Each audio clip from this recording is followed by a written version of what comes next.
হামের সঙ্গে ডেঙ্গুর প্রকোপ দেখা দেয় শিশুদের নিয়ে অভিভাবকদের দুশ্চিন্তা বাড়ছে।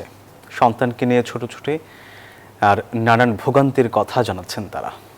এমন পরিস্থিতিতে শিশুদের সুরক্ষায় বাড়তি সতর্ক থাকার পরামর্শ দিচ্ছেন চিকিৎসকরা। তারা বলছেন, জ্বর কিংবা অন্য কোনো উপসর্গ দেখা দিলে অবহেলা নয়, দ্রুত যেতে হবে চিকিৎসকের কাছে।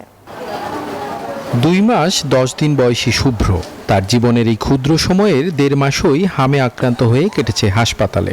শিশুটির মা জানালেন, সন্তানকে সুস্থ করতে দিক বেদিক ছুটে বেড়ানোর কথা। প্রথমে ছিল ডায়রিয়া থেকে মানিকগঞ্জ হসপিটালে ছিলাম 8 দিন।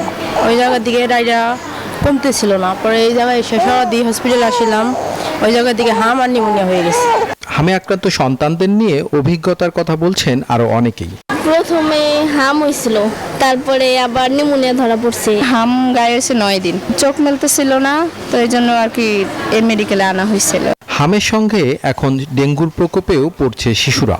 ভর্তি হচ্ছে হাসপাতালে, পড়তে হচ্ছে ভোগান্তিতে। জ্বর, পরে আমি ডাক্তারের কাছে নিচ্ছি, বলছে জন্য ওখানে ডেঙ্গু হয়েছে, অনেক অসুস্থ হয়ে গেছে, পরে ঢাকা নিয়ে আসছে। চিকিৎসকরা বলছেন, হামে আক্রান্ত রোগী কমছে, তবে চোখ রাঙাচ্ছে ডেঙ্গু। নিউমোনিয়া, ডায়রিয়া এসব নিয়ে আসতেছে, এবং এটা কিন্তু যে নিউমোনিয়াগুলো নিয়ে আসতেছে, শ্বাসকষ্ট নিয়ে আসছে কিন্তু মারাত্মক। NH1 পজিটিভ জ্বর আছে, তখনই পারলে ডাক্তারের কাছে আসবে, কারণ ডেঙ্গুর ওই সময়টার চিকিৎসা কিন্তু খুবই ক্রিটিক্যাল। ওখানে মিসম্যানেজমেন্ট হলে বাচ্চা কিন্তু খারাপ হয়ে যাবে, মারা যাওয়ার সম্ভাবনা বেশি। জ্বর বা কোনো উপসর্গ দেখা দিলে আর দেরি নয়, দ্রুত নিতে হবে চিকিৎসকের পরামর্শ, বলছেন বিশেষজ্ঞরা। মাইদুল ইসলাম, নিউজ 24, ঢাকা।